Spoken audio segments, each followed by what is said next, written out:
أهلا بكم. من قلب الجزائر تنبض القارة الإفريقية بحراك اقتصادي غير مسبوق. معرض الجزائر البيني الإفريقي تظاهرة اقتصادية وتجارية قارية كبرى تجمع 140 دولة في فضاء واحد بهدف تعزيز التبادل التجاري، تطوير الشراكات الاستثمارية وتسهيل الربط بين الفاعلين الاقتصاديين. يأتي المعرض في إطار اتفاقية التجارة الحرة القارية الإفريقية لكسر الحواجز الجمركية تدريجيا وخلق سوق مشتركة تضم أكثر من 1,400,000,000 نسمة. وهنا تكمن أهمية هذا الحدث البارز الذي تحتضنه الجزائر هذا العام تحت شعار بوابة العبور إلى فرص جديدة.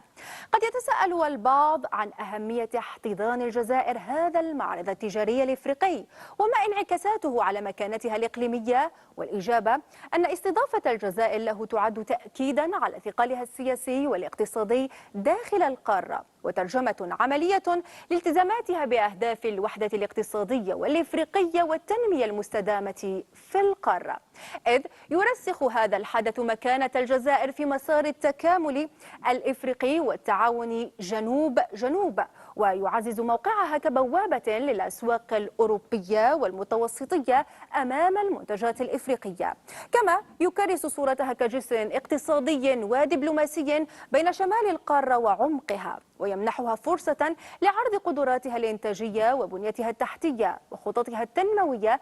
فضلا عن ذلك هو ينسجم مع استراتيجيتها لتنويع الاقتصاد بعيدا عن الاعتماد على المحروقات من خلال استقطاب الاستثمارات في قطاعات الطاقة والصناعة والزراعة والبنية التحتية.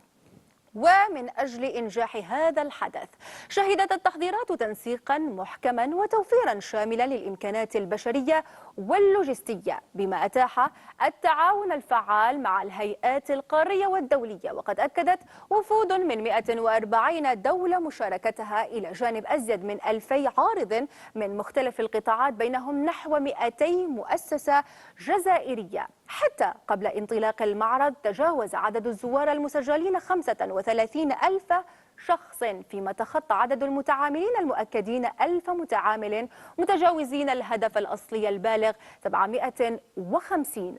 إفريقيا اليوم ليست مجرد قارة موارد، بل هي خزان الشباب والمبادرة، إذ يضم نسيجها البشري أكثر من 600 مليون شاب، يدخل منهم سنويا ما يصل إلى 12 مليون سوق العمل، في مشهد يعد بانطلاقة غير مسبوقة في الابتكار وريادة الأعمال، ومع ناتج محلي إجمالي يناهز 2,800,000,000,000 دولار. تتقدم الجزائر في المرتبة الثالثة إفريقيا، مؤكدة حضورها بين القوى الاقتصادية الكبرى في القارة.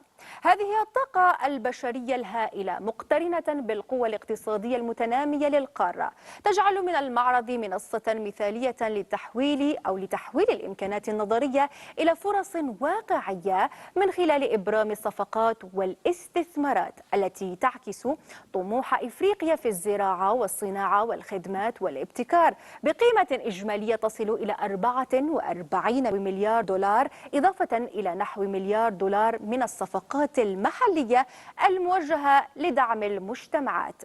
إن احتضان الجزائر هذا الحدث إعلان صريح عن ثقلها في الساحة الإفريقية وعن قدرتها على أن تكون الجسر الذي يربط الاستثمار بالتنمية والشمال بالجنوب. ومن خلال هذه التظاهرة تعرض الجزائر للعالم قدراتها الإنتاجية وبنيتها التحتية المتطورة وخططها التنموية الطموحة والتسهيلات الاستثمارية، لتثبت أنها بوابة عبور حقيقية نحو الأسواق الأوروبية والمتوسطية، فاتحة الآفاق أمام المنتجات الإفريقية.